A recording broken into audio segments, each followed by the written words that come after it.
लेकर इसी प्रकार चिंतित हूं कि मेरी प्रजा में भी कहीं किसी प्रकार का कोई रोष, दोष या किसी प्रकार की कोई असुविधा तो नहीं है। हाँ हाँ, ये चिंतन भी जरूरी है बाहुबली भाई। यदि तुम अपनी प्रजा की ओर से ध्यान हटाओगे तो एक दिन ऐसा आएगा कि यदि प्रजा ने आपसे ध्यान हटाया तो वही प्रजा जो आपको राजा मानती है वही आपको रंक भी बना सकती है, क्योंकि प्रजा पर ही कर लगाकर राजा राजा बनता है। यदि वो उनके सुख के योग्य नहीं सोचे, सिर्फ अपने सुख और भोग विलास में रहे, तो वो राजा कहलाने योग्य नहीं है। महाराज,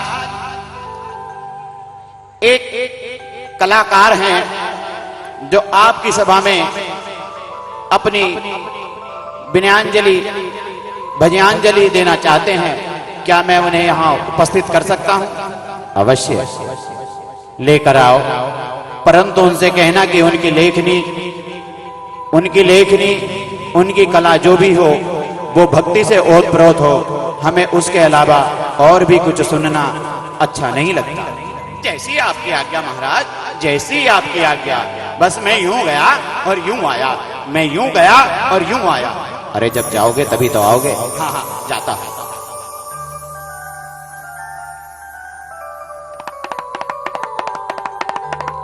आओ कलाकार, आइए, आपका स्वागत है।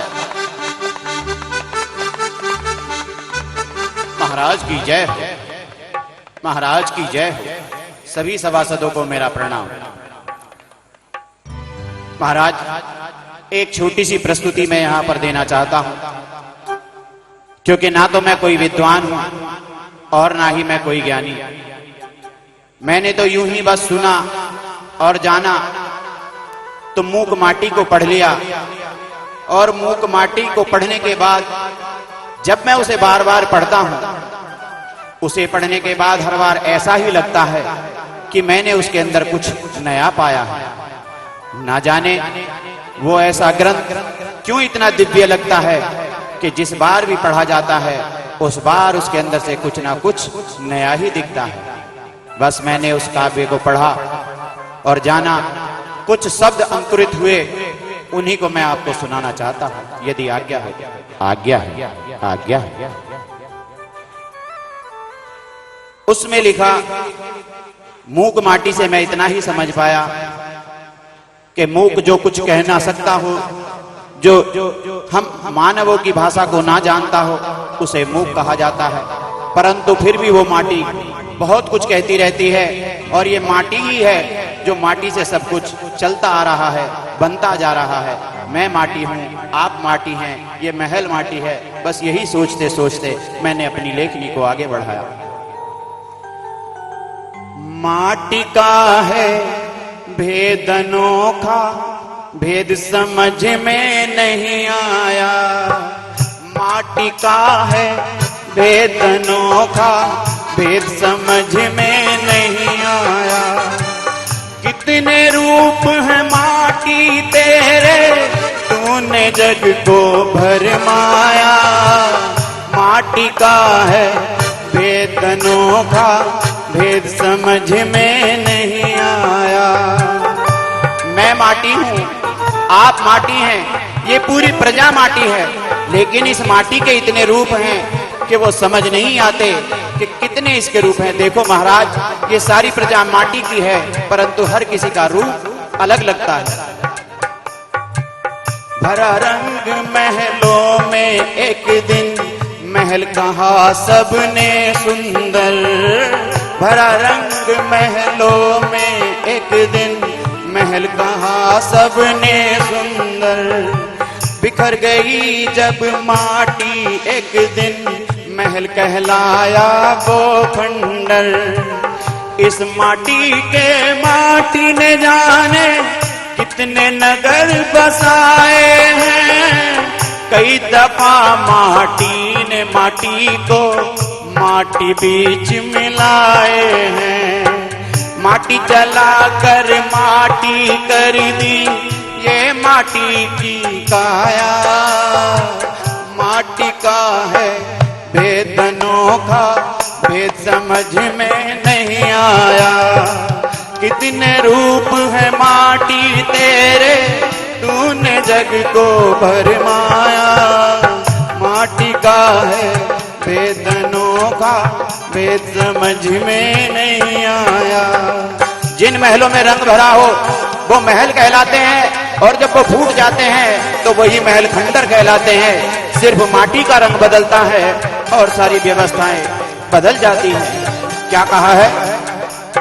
कल तक जिन महलों में दीपक रोज दिवाली कर देते। ऐसा भी होता है कि किसी के पास अथाह धन आ जाता है, उसका वैभव बढ़ जाता है, तो उसे उस समय पर यह पता नहीं लगता कि वो सही क्या कर रहा है और गलत क्या कर रहा है। ये पुण्य से आया हुआ धन जब हम अपुण्य कार्य से लगाते हैं तो पुण्य क्षीण होता चला जाता है, और एक और जो ऊंचाइयों को छूने वाला व्यक्तित्व था वो नीचे की ओर धंसता चला जाता है। क्या कहा है? कल तक जिन महलों में दीपक रोज दिवाली करते थे, सुंदरता कोई नाचा करती, प्याले रोज छलकते थे। माटी के वो जग प्याले थे, माटी पिलाने वाली थी। माटी नाच दिखाया करती थी, माटी देखने वाली थी। मौत ने एक दिन ठोकर मारी, बिखर गई सारी माया। माटी का है वेदनों का भेद समझ में नहीं आया। सच कहते हो कलाकार, सच कहते हो कि जिस दिन मौत ठोकर मारती है सारी की सारी माया बिखर जाती है। कुछ भी काम आने वाला नहीं है। जीवन में जो पुण्य करते हैं वही साथ जाने वाला है, उसी से हमें अगला भाव मिलने वाला है। तो महाराज, मैं उस समय का प्रसंग लिखता हूं जिस समय पर एक दूल्हा सज धज कर विवाह के लिए जाता है। वो दूल्हा माटी का है और जिस घोड़ी पर चढ़कर गया है वो माटी की है। तो क्या कहा है?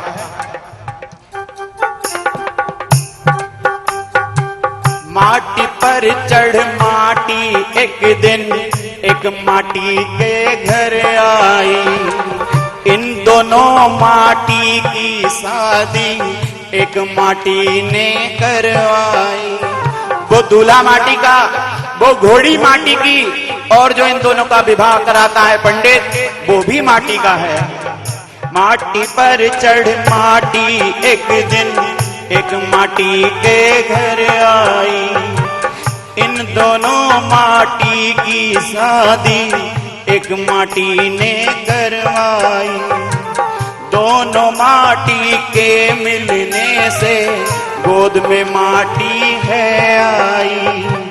कितनी सुंदर है ये माटी, माटी मन में मुस्काई। कुल का नाम चलाएगी माटी, उत्सव खूब मनाया। माटी का है वेदनों का भेद समझ में नहीं आया। वो बालक माटी का है, वो माता पिता माटी के हैं, बस सब कुछ माटी ही माटी है और कुछ नहीं है। क्या कहते हैं? माटी के सब ढोलक बाजे, माटी इन्हें बजाती है। माटी के सब ढोलक बाजे, माटी इन्हें बजाती है। माटी है सब सुनने वाले, माटी गीत सुनाती है। माटी है सब सुनने वाले, माटी गीत सुनाती है। चांद पे पहुंचा माटी का कण, चांद पे पहुंचा माटी का कण, माटी उठा कर लाया। माटी का है वेदनों का भेद समझ में नहीं आया। अरे कलाकार, तुमने सबको माटी तो बता दिया और सब माटी ही माटी है, तो माटी तो मूक होती है, ये सारी माटी बोलती क्यों है? हाँ, उस सार को भी मैंने मूक माटी ग्रंथ से ही जाना। क्या? माटी बीच छुपा एक पंछी, जिससे बोले ये माटी। माटी बीच छुपा एक पंछी, जिससे बोले ये माटी। इस पंछी को जिसने देखा, वो माटी न रही माटी। महाराज, उस माटी, उस पंछी को देखने वाला कौन है? आपके पिताजी हैं, प्रभु आदिनाथ हैं, जिन्होंने अपने पंछी को पहचान लिया। अब उनकी माटी माटी नहीं रही। इस पंछी को पहचानने वाले आचार्य श्री विद्यासागर हैं, जो माटी अब माटी नहीं रही है, जो माटी अब माटी नहीं रही है। माटी बीच छुपा एक पंछी, जिससे बोले ये माटी। इस पंछी को जिसने देखा, वो माटी न रही माटी। मैं भी माटी के भीतर हूँ, एक अमोलक छाया। माटी का है भेद अनोखा, भेद समझ में नहीं आया। कितने रूप है माटी तेरे, तूने जग को भरमाया। माटी का है भेद अनोखा, भेद समझ में नहीं आया। बहुत ही सुंदर कलाकार, हम तुम्हारे इस गीत से बहुत ही प्रसन्न हुए और ये गीत हमें प्रेरणा देता है कि इस संसार में उस आत्मा को पहचान लेना ही सब कुछ है। इसके अलावा इस संसार में कुछ भी नहीं है। जो अपनी आत्मा को पहचान ले, उसने समझ लो अपना जीवन सार्थक कर लिया। इसी ओर मेरा चिंतन चल रहा है और इसी ओर तुमने मुझे अग्रसर किया है, मेरी भावनाओं को बढ़ाया है। तुम्हारी ये कला जीवंत हो, मैं तुम्हें आशीर्वाद देता हूँ कि इस कला के माध्यम से ही तुम्हारे जीव का कल्याण हो। मैं ऐसी भावना भाता हूँ, मैं ऐसी अनुमोदना करता हूँ। आपकी जय हो महाराज, आपकी जय हो। हम तो यही चाहते हैं कि आपके जैसे महाराज का ही इस प्रजा पर हमेशा छत्र छाया बनी रहे। आपकी जय हो, आपकी जय हो, जय हो, जय हो।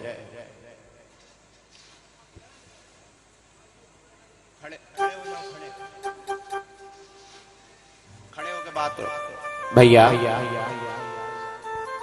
मैं आपसे अनुमति चाहता हूं कि आप मुझे अनुमति दें, ताकि मैं पिताश्री के दिए गए उस राज्य का भार संभाल सकूं। मैं भी अपने कर्तव्य का निर्वाह कर सकूं। मैं भी उस पौधनपुर की ओर जाना चाहता हूं। मैं आपसे आज्ञा चाहता हूं भैया, मुझे आज्ञा दीजिए।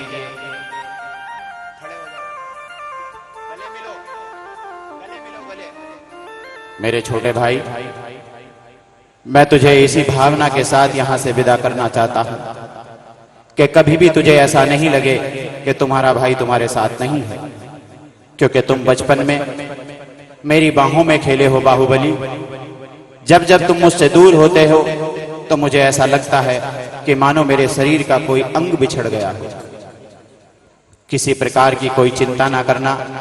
यदि तुम्हें कभी भी मेरी आवश्यकता हो तो एक झूठा दूध भी अगर तुम मेरे अयोध्या तक भेजोगे तो मैं नंगे पैरों तुम्हारे पौधनपुर तक दौड़ा चलाऊंगा। मेरे भाई, चिंता मत करना। ये मत सोचना कि तुम अयोध्या से दूर रहते हो। हमेशा ऐसा ही सोचना कि अयोध्या तुम्हारे पास रहती है, और मैं हमेशा यही चिंतन करूंगा कि पौधनपुर मेरे पास है, मेरा भाई मेरे पास है। किसी प्रकार की कोई चिंता ना करना। और बाहुबली की महारानी ने भरत की महारानी को प्रणाम करते हुए, तो भरत की महारानी ने उन्हें गले लगा लिया और किसी भी प्रकार की चिंता ना करने के लिए कहा, क्योंकि वो अयोध्या से दूर जा रहे हैं। अब उन्हें अपने राज्य का निर्वाह करना है। मैं चला हूं सो जिस ओर मेरा कर्तव्य है, निभाना चाहता हूं जो पिता का दिया वचन है।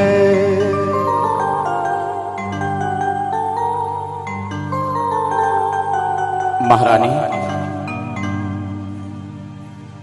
यदि ये राज्य ना होता यदि पिताश्री ने मुझे ये कर्तव्य न सौंपा होता तो मैं अवश्य ही अन्य राजाओं की तरह अपने पिताश्री के साथ दीक्षित होकर चला जाता, परंतु ये कर्तव्य मुझे बार बार रोक रहा है कि जब तक मैं इस राज्य के सुयोग्य कोई राजा ना खोज लूं, तब तक मैं इस सिंहासन का त्याग भी तो नहीं कर सकता, त्याग भी तो नहीं कर सकता। समझ नहीं आता महारानी, मैं क्या करूं और क्या ना करूं। राजा जी, आप चिंता ना कीजिए, चिंतन करना जरूरी है पर चिंता नहीं, क्योंकि चिंतन करने से आत्मा में विशुद्धि बढ़ती है और चिंता करने से शरीर में रोग बढ़ते हैं। तो इसलिए स्वामी, मैं आपसे कहती हूं कि आप चिंतन कीजिए, परंतु किसी प्रकार की चिंता ना कीजिए। देखो, आपके इसी व्यवहार के कारण ये सारी प्रजा, ये सारा समाज आपको बैरागी कहने लगा है कि भरत बैरागी है। वो सिंहासन पर बैठे हुए भी बैरागी रहते हैं। देखो कितनी और चहु और यही आकर दूत हमें बताते हैं कि महाराज को सब बैरागी भरत कहते हैं, अयोध्या का राजा बैरागी कहलाता है। महाराज की जय हो, महाराज की जय हो, महाराज की जय हो। कहो कैसे आना हो। महाराज, द्वार पर एक विदूषक आए हैं और वह आपसे मिलना चाहते हैं। कारण क्या है? कारण तो मैंने उनसे बार बार पूछा, परंतु उन्होंने मुझे बताया नहीं। कहा कि मुझे अयोध्या के राजा से मिलना है। ठीक है, उन्हें ससम्मान इस राज्यसभा में लेकर आ। जो आज्ञा महाराज, जो आज्ञा। आइए, आपका स्वागत है, बंधन है। अयोध्या नगरी में आपका स्वागत है। आइए आइए आइए। महाराज की जय हो, महारानी की जय हो। सभी सभासदों को मेरा प्रणाम। मैं आप सभी को प्रणाम करता हूं। कहो कैसे आना हुआ। महाराज, मेरे मन में एक शंका हुई है और मैं उस शंका का समाधान आपसे जानना चाहता हूं। बोलो। यदि हम में योग्यता होगी तो हम अवश्य ही तुम्हारी शंका का समाधान करेंगे, और यदि हम नहीं कर पाए तो हम राज जोशी जी से बात करेंगे, आत्मजा से बात करेंगे, परंतु आपकी जिज्ञासा का समाधान अवश्य ही ढूंढेंगे। क्योंकि एक राजा का कर्तव्य है कि उसके यहाँ पर जो भी याचक लेकर आता है उसे उसका निदान अवश्य करना चाहिए। महाराज, ये सारी दुनिया कहती है, ये सारा जमाना कहता है कि आप बैरागी हैं, परंतु यदि आप मुझे अभयदान दो तो मैं अपनी ये जिज्ञासा रखूं। अभयदान की कोई आवश्यकता नहीं है, क्योंकि हमारे पिताजी ने इस पूरे संसार को अहिंसा का पाठ पढ़ाया है। तो यहाँ पर जो भी हैं, वो चाहे कोई भी जीव हो, वो सब सुरक्षित हैं। उन्हें किसी को भी प्राण खो देने का डर नहीं है।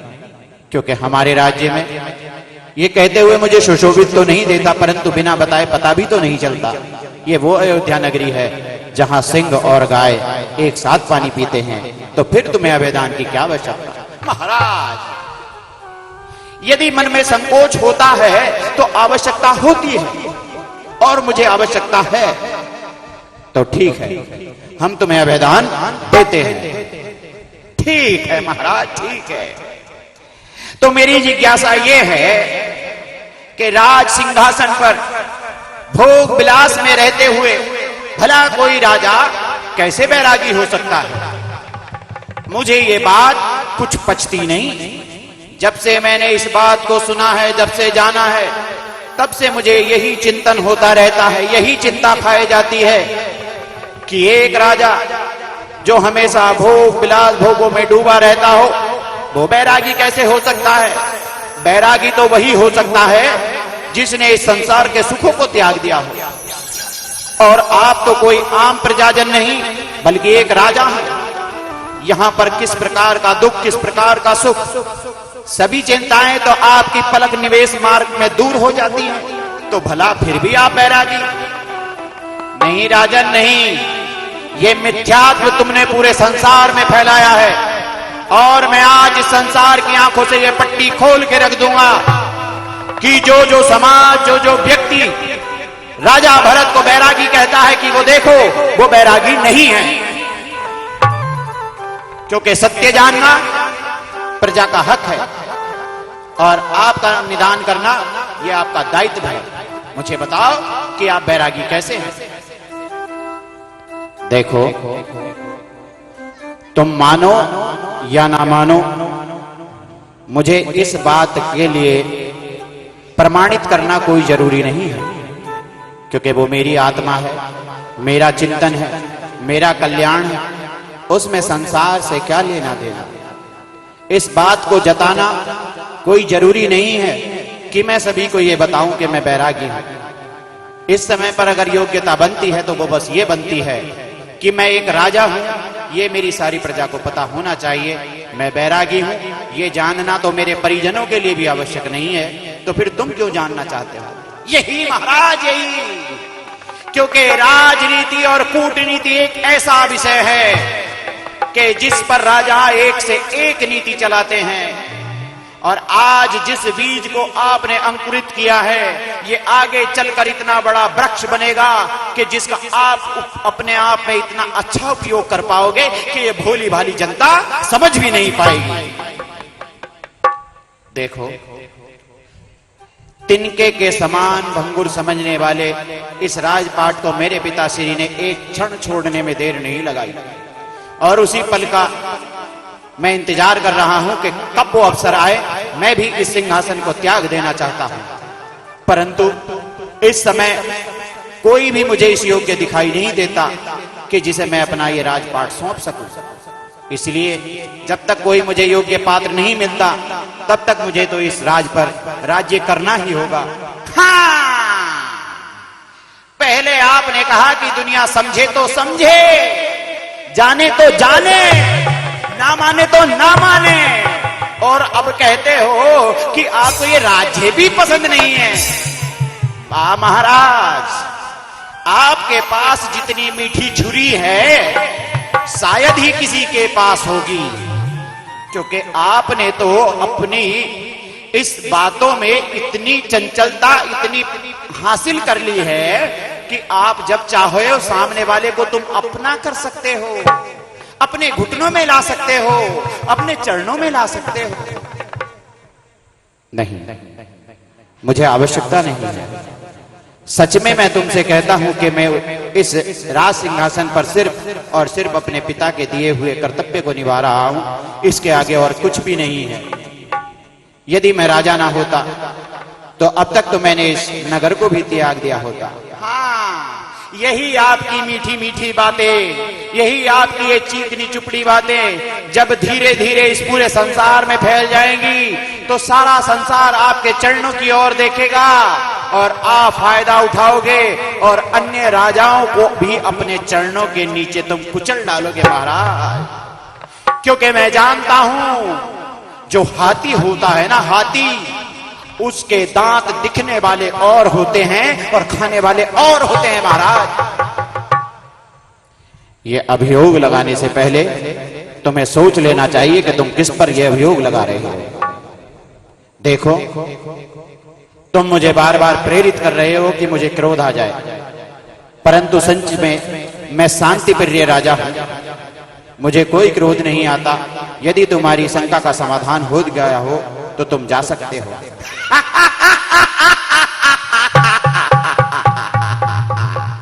ये देखो ज्ञानी राजा, पहले कहा कि जब तक तुम्हारी शंका का समाधान नहीं होगा जब तक तुम्हें जाने नहीं दिया जाएगा, और अब कहते हैं कि तुम जा सकते हो। महाराज, मैं जाने के लिए नहीं आया हूं, जो मिथ्यात्व संसार में फैल रहा है मैं उसे दूर करने आया हूं। मुझे लगता नहीं कि तुम कोई मनुष्य हो। तुम्हें देखकर मुझे आभास होता है अवश्य ही तुम्हारे पास कोई दैविक शक्ति है। मुझे ऐसा आभास होता है कि अवश्य ही तुम किसी विशेष शक्ति या विशेष ऊर्जा के स्वामी हो।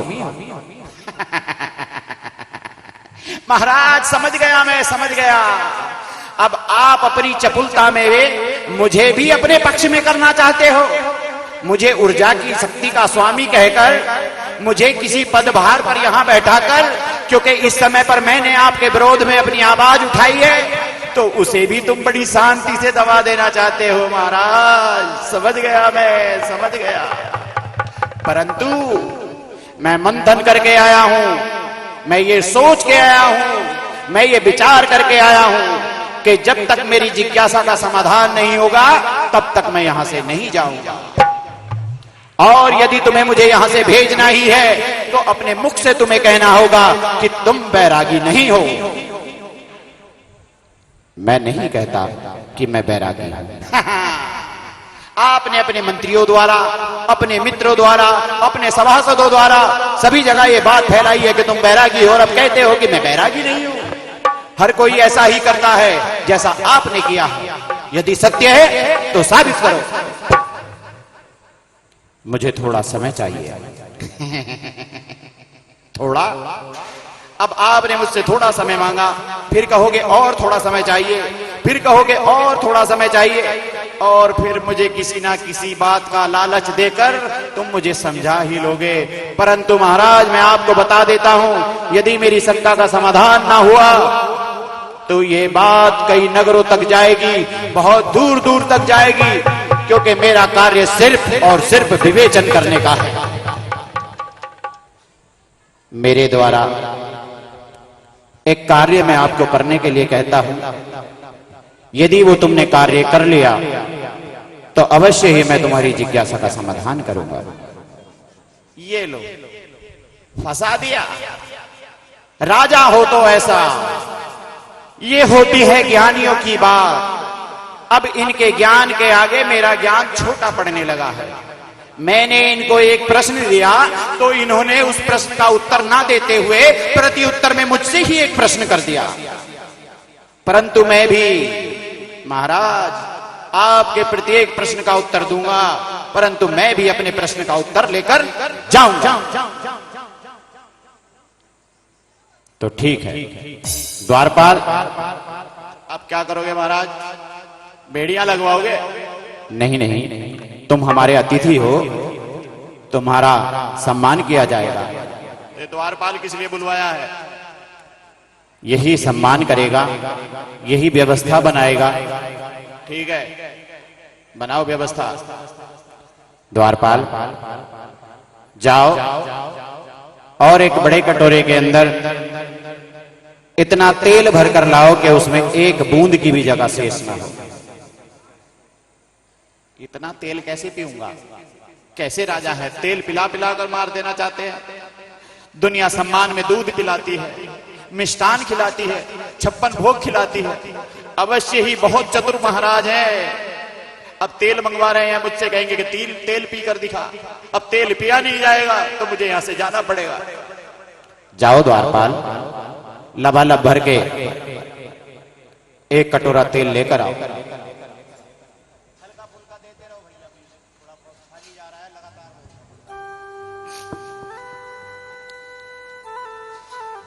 क्या होगा अब मेरा? कैसे करूंगा? समझ में नहीं आ रहा है। हे भगवान, ये कहां आ गया मैं? लेकिन मैं भी अपने प्राण भी तज दूंगा, परंतु अपनी जिज्ञासा का समाधान लेकर ही जाऊंगा, लेकर ही जाऊंगा।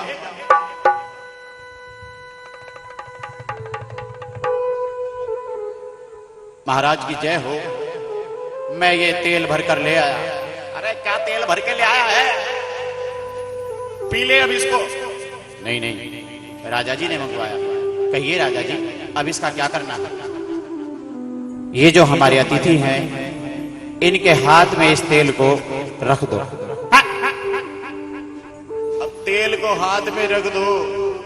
लबालब भरा हुआ तेल है, उसको हाथ में रखने के बाद ये कैसे जिज्ञासा का समाधान होगा कि आप बैरागी है कि नहीं है? वो उत्तर मैं बाद में दूंगा। पहले तुम इस तेल को अपने हाथों में लो। लाओ लाओ। अब इसके अंदर क्या करूं? क्या देखूं? क्या जानूं? द्वारपाल, एक तलवार लेकर आओ। है राजा जी ये क्या कर रहे हो? मैंने तो आपसे अभयदान मांगा है और फिर भी तलवार मंगवा रहे हो। तलवार पर तेल लगाकर मेरी गर्दन पर चलाओगे? तलवार तो यूं ही गर्दन काट देगी, उस पर तेल लगाने की क्या आवश्यकता है महाराज? तुम चिंतित ना हो। यदि तुम अपने कार्य में सफल हुए तो तुम्हारे साथ कोई अपराध नहीं होगा, कुछ भी कोई आपका नहीं बिगाड़ सकेगा। लेकिन यदि तुमने कुछ गड़बड़ की तो ऐसा हो जाएगा। कैसा हो जाएगा समझ में नहीं आ रहा है। एक तरफ कहते हो कि मैं तुम्हें उत्तर अवश्य दूंगा और दूसरी तरफ कहते हो कि जाओ द्वारपाल तलवार ले आओ। आपके यहां पर ऐसे ही अतिथियों का सम्मान होता है।